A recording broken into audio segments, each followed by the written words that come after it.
अस्सलाम वालेकुम। मेरा नाम डॉक्टर जावेद महमूद मलिक है। मैं रूमेटोलॉजिस्ट और मेडिकल स्पेशलिस्ट हूँ। रहमत नूर क्लिनिक रावलपिंडी में प्रैक्टिस करता हूँ। आज सामीन मैं आपको यूरिक एसिड के बारे में कुछ मालूमात फराहम करूँगा और कुछ बुनियादी बातें जो हर इंसान को पता होना चाहिए जो अपनी सेहत के बारे में फ़िक्रमंद है। मर्दों में यूरिक एसिड का नॉर्मल लेवल 7 मिलीग्राम पर DL है और औरतों में 6.5 मिलीग्राम है। हर हाई यूरिक एसिड लेवल को हम ट्रीट नहीं करते या उसका इलाज करने की ज़रूरत नहीं होती। हाँ, ये अलबत्ता बात दुरुस्त है कि जो यूरिक एसिड लेवल का खून में इजाफा होता जाता है तो उसके साथ उसका कोई ना कोई इफ़ेक्ट बॉडी के ऊपर हो सकता है। और सबसे जो आम इफ़ेक्ट होता है वो जोड़ों में दर्द का उठना, जैसे पाँव के अंगूठे में दर्द अचानक उठे या टखने में या घुटने के अंदर दर्द आ जाए। इसको हम एक्यूट गाउट कहते हैं। ये मर्दों में होता है ज़्यादा कॉमन और 20 से लेके 50 साल की उम्र में। ख़वातीन में यूरिक एसिड की जोड़ों की बीमारी देर से आती है।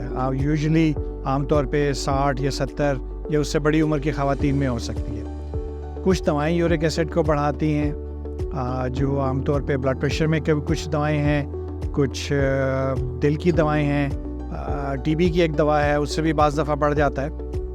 खुराक में जिन चीज़ों से बढ़ता है उसमें गोश्त है, हर तरह का, बड़ा गोश्त, छोटा गोश्त, मछली, मुर्गी, दालें सब किस्म की। फिर सब्जियों में पालक, मटर वगैरह, इनसे ज़्यादा होता है। सॉफ्ट ड्रिंक्स में चूँकि फ्रुक्टोज होता है तो उससे भी वो बढ़ सकता है। तो और चूँकि हमारे यहाँ चलो इतना नहीं है, लेकिन अल्कोहल मसलन स्पेशली बियर या वाइन का इस्तेमाल ज़्यादा हो तो उससे भी यूरिक एसिड बढ़ सकता है। किसी का अगर यूरिक एसिड का अटैक हो और उसे डॉक्टर के पास जाना चाहिए, तो उसका दर्द इतना शदीद होता है कि डॉक्टर से इलाज कराता है। जब वो ठीक हो जाए तो फिर डॉक्टर उनको एहतियात बताते हैं, जिसमें पानी का ज़्यादा पीना, वर्जिश करना, वज़न का घटाना, ये सब शामिल है। अलबत्ता अगर किसी में साल में 2 या 3 मरतबा यूरिक एसिड के अटैक हों या जोड़ों में दर्द हो, गाउट का अटैक हो, फिर उसको मुतवातर दवाई लेने की ज़रूरत है। और अगर दवा नहीं खाएंगे तो उसका नुकसान ये है कि हर अटैक पहले से ज़्यादा शदीद होता जाएगा और ठीक होने में टाइम लगेगा। वो जोड़ मुतासिर हो सकते हैं, डैमेज हो सकते हैं। तो इसलिए ज़रूरी है कि यूरिक एसिड का अगर रिपोर्ट किसी वजह से कोई डॉक्टर कराता है तो आप ज़रूर अपने मौलिसिस को डिस्कस करें।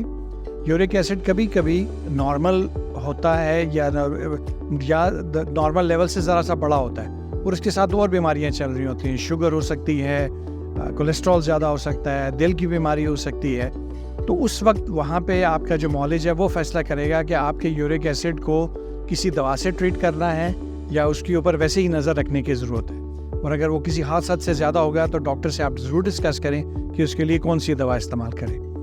तो उम्मीद है कि ये मुख्तसर सा जो है मालूमात आपके फ़ायदे की होंगी और ज़रूर इसके बारे में ख़ुद भी पढ़िए और अपने डॉक्टर से भी यूरिक एसिड के बारे में जानिए।